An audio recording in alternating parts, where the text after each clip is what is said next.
If you really want to see a video of a really just shameful and pathetic black man, is this dude right here.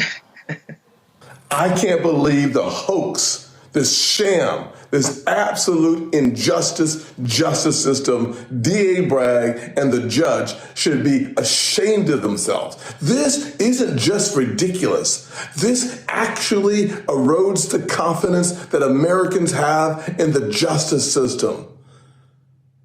Unbelievable. Unfreaking believable. But good news is coming. D.A. Bragg, hear me clearly. You cannot silence the American people. You cannot stop us from voting for change. Joe Biden's injustice, Joe Biden's two-tier injustice system, weaponizing the justice system of the United States of America against a political opponent, un-American. Joe Biden, you're fired. We the people stand with Donald Trump.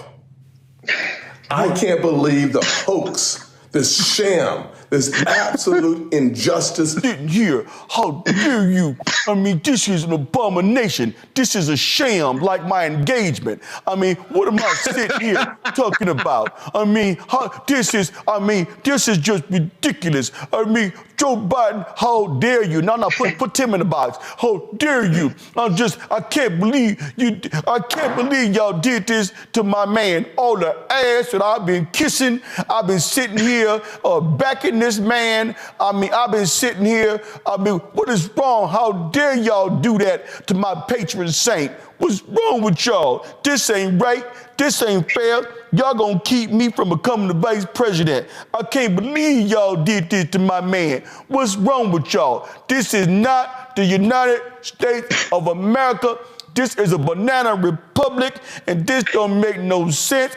I'm highly pissed off. This is the most bass I've had in my voice ever in my life, and this is just wrong, wrong, wrong. Damn it, I need a lollipop.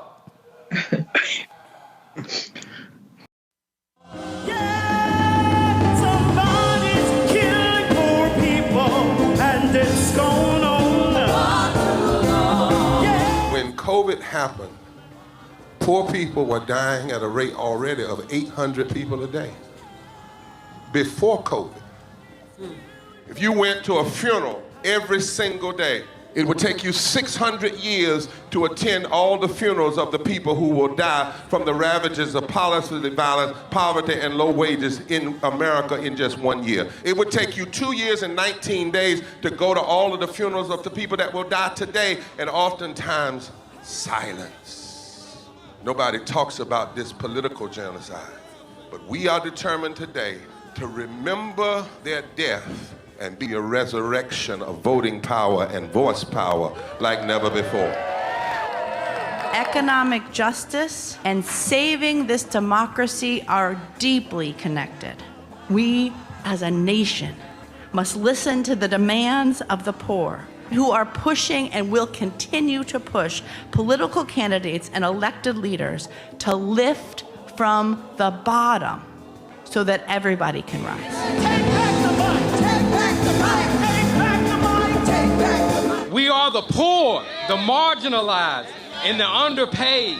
And we are taking one step forward to say that everybody has a right to live. Poverty is not the fault of those who are impoverished. It is caused by those who make the policy. There are over 135 million poor and low-wage, low-income people in this nation. The biggest block of potential voters by far is low-income, low-wage voters.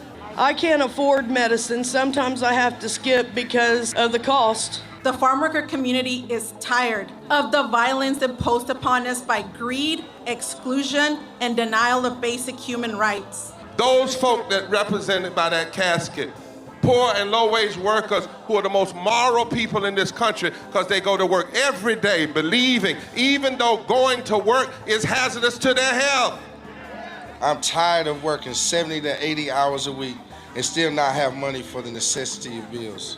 I'm tired of getting sick and not being able to go see the doctor. having to make a choice to pay between rent or the light bill or food or clothes. You cannot claim to care about families and a culture of life and then do everything in your power to rob people of equal access to resources and to force them to live in poverty. Leadership of both parties had waged war on poor people and low-wage workers. And this government has treated people experiencing poverty, including their military families, with disdainful, deliberate, malicious neglect. So the truth is that my son died from poverty. We refuse to accept poverty as the fourth leading cause of death. The fourth leading cause of death in this, the richest country in the world. We march today for our children and the generations to come. And we need to do it with the loudest voices possible, the biggest actions possible. We will voice our demands and register our vote. When we stand up and when we stand together, things change. There is the electorate that is, and then there is the electorate that should be. 34 million eligible poor and low-income voters did not vote in 2016. If just 20% of those voters in swing states were mobilized around an agenda, they could change the political outcome of every election. So we're launching the most massive voter mobilization and turnout campaign in history of poor and low-wage voters, allies, and religious leaders. People are dying, but we know it doesn't have to be this way.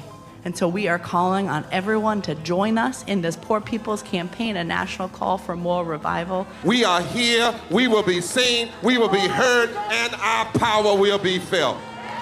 We don't need to be an insurrection. We are a resurrection that will be felt across this country. Are you ready? Ready, ready, ready. We are a resurrection, and we are ready.